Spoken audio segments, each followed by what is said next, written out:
باہمی امور اور ٹیکنالوجی کے تبادلے پر اتفاق ہوا۔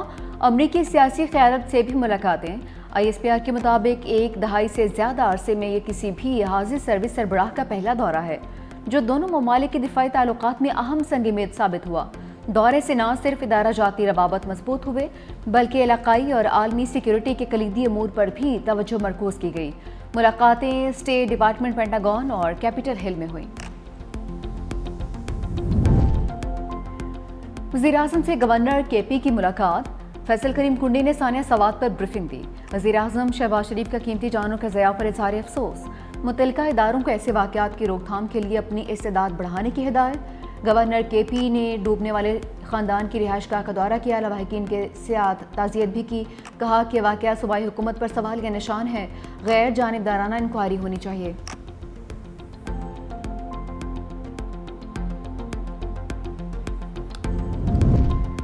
ثانیہ سوات کے بعد تجاوزات کے خلاف گرینڈ آپریشن، 65 سے زائد ہوٹل اور ریسٹورنٹس مسمار۔ سیاحتی مقام ہرنو میں بھی تجاوزات کے خلاف آپریشن۔ ایبٹ آباد میں آبی گزرگاہوں کے اطراف 200 فٹ پر تجاوزات ہٹانے کا کام جاری۔ دوسری جانب ثانیہ سوات پر پشاور ہائی کورٹ میں سماعت۔ چیف جسٹس نے کمشنر ملاکن، ہزارہ، کوہاٹ، بنو، DI خان اور متعلقہ اضلاع کے ریجنل پولیس آفیسر کو طلب کر لیا۔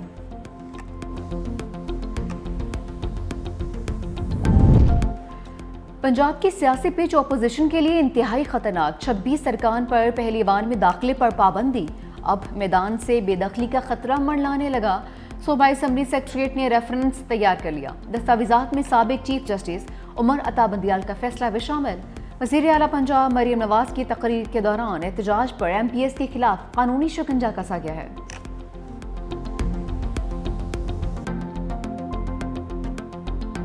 المیہ یہ ہے کہ جن پارٹیز نے الیکشن میں 20 سیٹیں جیتی تھیں، وہ PMLN ہو، پیپلز پارٹی ہو، ANP ہو، JUIF ہو، جن کو جنرل الیکشن میں 20 سیٹیں ملی ہیں انہیں ریزرو میں 32 مل گئی ہیں۔ مرکز کے اندر بھی پریشان ہونے کی ضرورت ہے ویسے، PTI کو نہیں گورنمنٹ کو، رولنگ پارٹی کو، کہ شاید جو کوئی اتحادی ہے وہ مین سیٹ پہ نہ چلا جائے۔ پہلے ہماری باری تھی پریشان ہونے کی نا، ٹھیک ہے، ہم تو ہو آئے ہیں 3 سال، یہاں تک پہنچ گئے ہیں۔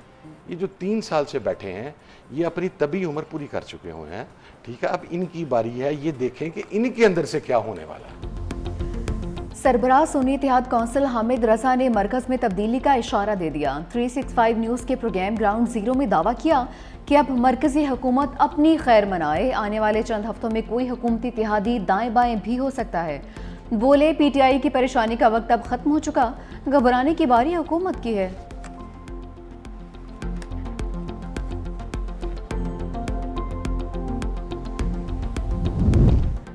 باجوڑ میں دشمنوں کا بزدلانہ وار، IED دھماکے میں اسسٹنٹ کمشنر اور تحصیلدار سمیت 5 افراد شہید، 17 زخمی۔ ضلع انتظامیہ کے مطابق دہشت گردوں نے اسسٹنٹ کمشنر کی گاڑی میں نصب بارودی مواد سے دھماکہ کیا۔ شہداء کی نماز جنازہ پولیس لائن باجوڑ میں سرکاری اعزاز کے ساتھ ادا۔ وزیراعظم شہباز شریف کی واقعے کی مذمت۔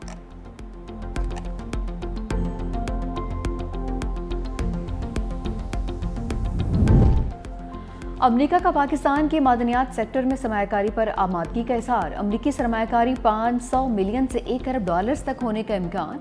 واشنگٹن میں پاکستانی وفد اور ٹرمپ انتظامیہ کے درمیان مذاکرات جاری۔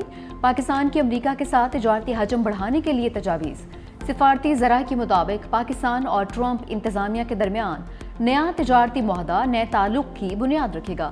پاکستان امریکہ میں پاکستانی ٹیکسٹائل انڈسٹری کو مزید فروغ دینے کا خواہش مند ہے۔ امریکی سرمایہ کاروں کو مختلف شعبوں میں سرمایہ کاری کی دعوت۔ ٹرمپ انتظامیہ کی پاکستان کے ٹیک سیکٹر میں بھی سرمایہ کاری کرنے میں دلچسپی۔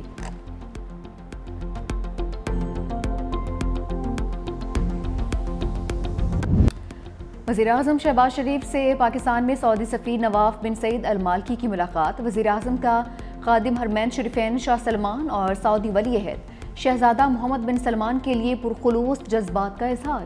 وزیراعظم نے مشرق وسطیٰ میں امن کے لیے سعودی عرب کی کوششوں کی تعریف کی۔ پاکستان اور بھارت میں جنگ بندی کے لیے مفاہمت پر بھی سعودی عرب کے کردار کو سراہا۔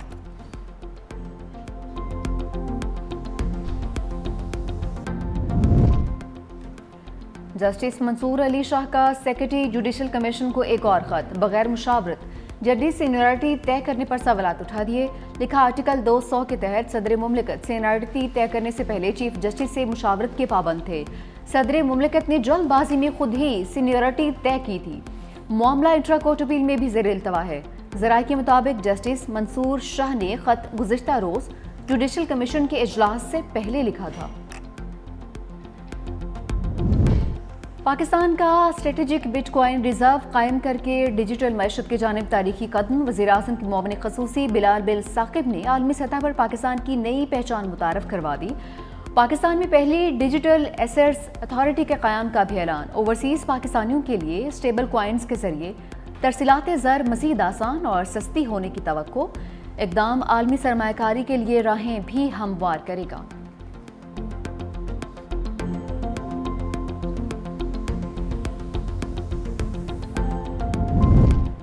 مودی سرکار مسلمانوں سے مذہبی آزادی چھیننے پر تل گئی.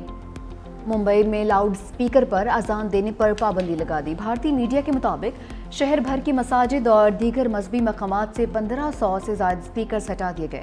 مسلمانوں کو صرف مذہبی تہواروں کے دوران ہی لاؤڈ سپیکر استعمال کرنے کی محدود اجازت دی جائے گی.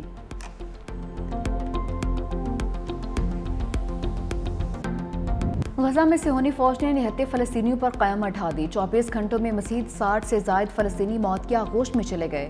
خان یونس، جبالیہ اور دیر اربلا میں رہائشی عمارتوں اور خیموں پر بمباری.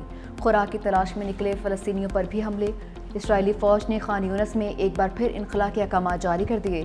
ہزاروں فلسطینی در بدر کی ٹھوکریں کھانے پر مجبور.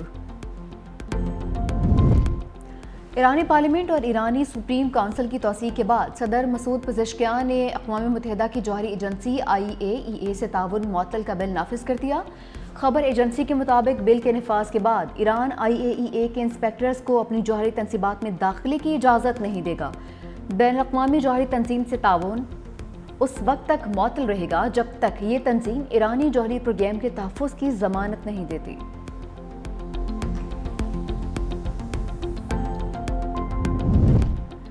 ایرانی وزیر خارجہ عباس عراقچی نے فردو جوہری تنصیب کو شدید نقصان پہنچنے کی تصدیق کر دی. امریکی میڈیا کو انٹرویو میں کہا کسی کو قطعی طور پر معلوم نہیں تھا کہ فردوں میں کیا ہوا ہے، لیکن جو ہم جانتے ہیں وہ یہ ہے کہ امریکی بمباری سے فردو جوہری تنصیب کو شدید اور سنگین نقصان پہنچا ہے. ایران کی ایٹمی توانائی ایجنسی نقصانات کا جائزہ لے رہی ہے، جس کے بعد نقصانات کا تخمینہ حکومت کے سامنے پیش کیا جائے گا.